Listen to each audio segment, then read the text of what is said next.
Okay, and the doping results, because the Sunday Times brought in two experts and well-renowned experts to look at the results, so we would have to, at face value, trust their judgment, I guess. But the term suspicious blood results, it does feel a little bit vague. What's your understanding when they say something like that?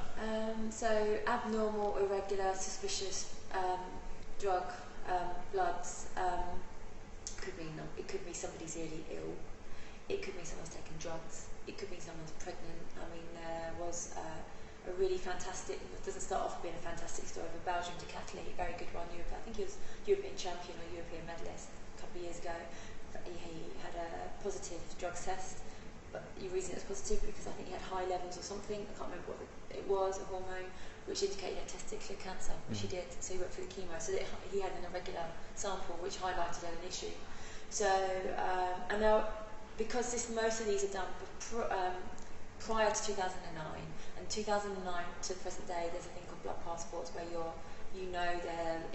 somebody's levels from these blood passports. So we don't know how irregular they are according to whoever. So obviously to the normal general population, they're irregular, but maybe to an elite sports person it might not be. So it's really vague. They're not naming, they're not saying there's high levels of this in the blood or there's low levels of this and this indicates they're masking or taking something. They're not saying there's higher level red blood cells or higher whatever. They're not saying what is irregular or abnormal about it. And that would then give us a clear indication, a picture of really what the extent of this potential doping is. There's got to be some doping, clearly, but it's to what scale and what it is, and that's what's so vague. And it does mention in quite a few different texts and articles that buried in it tells you about irregular could be illness, pregnancy, that could be someone's normal levels, but you don't really know because they're pre-09, you don't know what their levels are.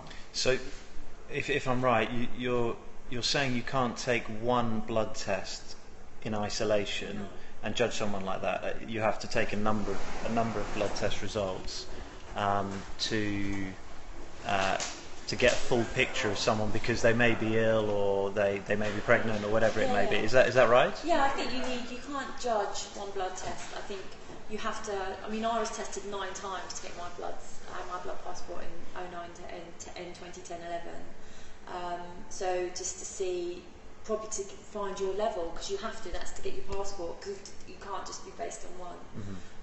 But obviously, some of the stats and figures that these two renowned doctors have come up with, saying so some of these people are 40% higher, and they should be actually in hospital. How they're surviving, basically.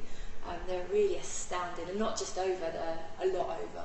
However, we don't know what it is that is abnormal with these tests. The one thing I want to ask, and I know you've never doped and you're always a clean athlete, but what I want to try and understand is why 21 athletes would have blood values so extreme that they needed emergency treatment to have their blood drained. What would go through someone's mind to think that that was okay?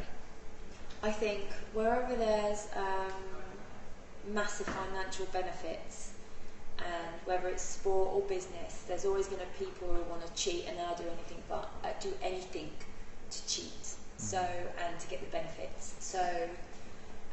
But there's cheating and there's risking dying. So if you said to someone wanted to avoid tax to earn more money because of greed and that kind of, but then you said to me, actually you might die if you do this. I think people would still do that. Right. Of course they would. If they're going to save themselves millions of pounds in tax, of course, I reckon people would take that risk. Some people are greedy.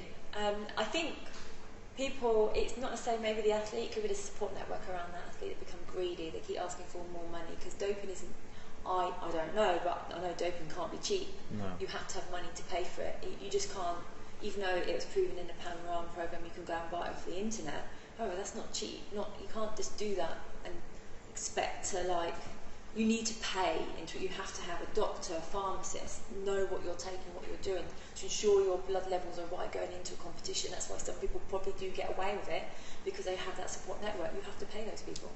And presumably some of the athletes are unaware that their blood values are that extreme. Probably. They're just being told that you're fine, you're okay. Yeah, well, most probably. Yeah. And you know, in elite sport, you're always pushing the envelope, and you're always pushing it that little bit further than you probably should do, to the extent where you could, you know, damage your body damage your body to the nth degree, where you're physically disables you for the rest of your life, in whatever respect that disablement is. But that's what sports people do, and that's their mentality. They'll push right to the ends of right to the possible fringes of, you know, probably killing themselves, really.